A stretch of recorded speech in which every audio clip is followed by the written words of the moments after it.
Ever wondered why flipping houses can be more trouble than it's worth? Let me tell you why it's crucial to think long term. Now, some people, again, like to your point, maybe that's more of a make a big chunk of change quickly, which is okay. And there's people that are very successful at it. I'm not bashing that at all.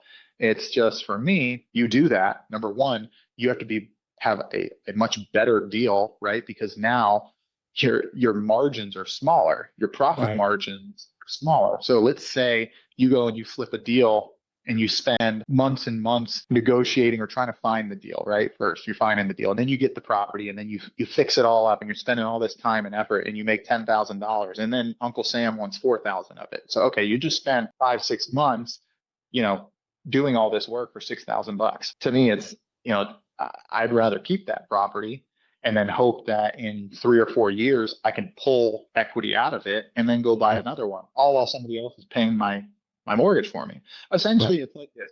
If I said to you, Schubert, all right, hey, I'm going to go buy a Ferrari. And you're going, well, Mike, what are you doing? But I'm going, somebody else is going to pay for it. Right. And then they're not only going to pay the loan on that Ferrari for me, but then they're also going to pay me to rent the Ferrari. Like for me, it's still my Ferrari. Yeah. I have the car. If I wanted to, I could say, hey, I don't want you using my Ferrari anymore. I'm going to go use it, which you could. Right. Or you say, hey, maybe that's a bad example because to your point, cars typically depreciate. But that's kind of my thought is could it, and it's all situational, right? Everybody should have I'll sell my house tomorrow price, because if you go and buy a piece of property, any of my properties, if you approach me and say, hey, I'll pay you X amount of dollars and it makes sense, I don't care if I bought it yesterday, you may take it. So that's the other thing too, is you got to kind of, you weigh it, and it's case by case. Certainly a little bit risky because you have to time the market, right? If you're planning on flipping something and the market dips, right? If you bought something, let's say 2 years ago, intending on flipping it to right now, there's certain areas right now because COVID crazy high prices, bidding wars, all that, where you're going to lose some money. Right. Similar with stocks, right? I mean, I'm sure when you advise your clients, you only lose money when you sell it. If you're holding it, it could come back up. So they call that paper loss. If Yeah. if you don't get rid of a property, it's not a real loss. It's a paper loss until you sign the dotted line. You say, okay, I want to get rid of the property. Then the stock becomes a real loss. And again, I'm not bashing flips, but me personally, I always tell people underwrite it like it's going to be an annual rental. So go buy a piece of property that you can fix up, annually rent it and make money on. But if somebody comes and knocks on your door, or you decide to stick a post in the yard and sell it, you could and be comfortable with that. But also, if it doesn't sell, it's okay. You throw a renter in there, you're making a little bit of money, and then in 4 years you sell it, or 5 years you sell it, or 6 months you sell it. I think I heard a speaker spoke about that. I think I'm not sure if it was Robert Kiyosaki that did, but basically what he said is it goes along the line of what you just said, as far as if you want to buy a Ferrari and you're not paying for it, somebody else is, they're gonna pay you for driving the Ferrari. Why would you say no? So basically, what he said to his followers, I'm not sure if it was Grant Cardone or if it was Kiyosaki, but Grant Cardone is big in real estate as well. He said basically, if you want to buy something nice, you want to please yourself, buy a piece of property, cash flow, make sure it's cash flow positive, and take the cash flow positive on top of all your expenses, all these things, pay it off, and buy whatever, if it's a Ferrari you want to buy, Bingo. with the extra money. So it's not Bingo. paying for that Ferrari or that expense. It's basically somebody else paying it for you, because that takes $0 out of your pocket. And what's that called? Other people's money, right? I think you're right. What's You're the right. best money to use? Somebody else. I think you're right. Now, out there, the industry is always evolving. There was a big lawsuit, I think, that's that company, Douglas Elliman, they got sued for, a ton of money. And the law has changed a little bit when it comes to buying and selling real estate.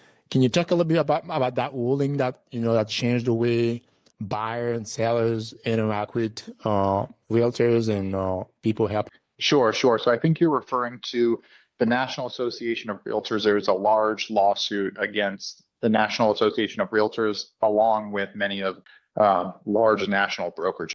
And essentially a group, and forgive me, I haven't done a ton of research on it, if I'm being completely honest with you. I mean, some classes and stuff to learn a little bit about it. But essentially what happened is they were sued, me being the National Association of Realtors, along with these large brokerages for quote unquote, I guess, fixing commission prices or I don't know. In my personal opinion, I didn't think that the attorneys that were defending the National Association of Realtors did a very good job.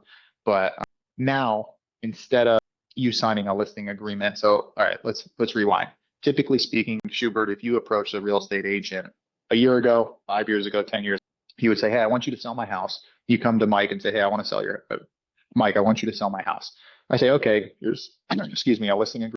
You're going to pay 5% in commission, 6% in commission, whatever the number is. It's always been negotiable. There's never been a set price. The industry like kind of standard was always between, I would say, 4 and 6%. I've heard of people charging 10%. I've heard of people charging 1%. It's always been negotiable. But you say, I wanted to sell your house. I say, Schubert, this is why I think we should do it at 5%.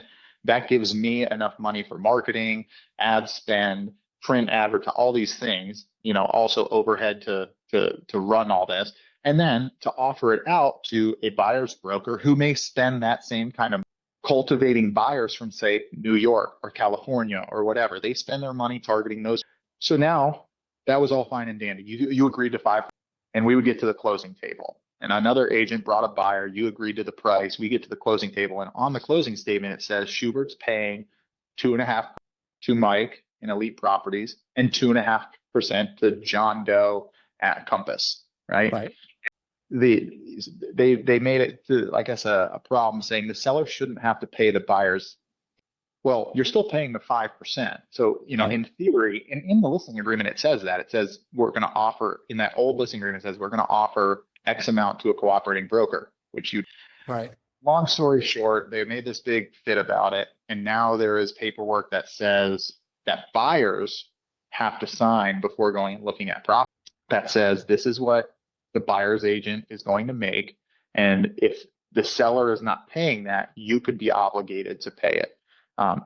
So of course I think it's a disservice to first-time home buyers, because if you think about it, back to the person who saved up for their first home for them and their family, do they have an extra 2-3% on a $500,000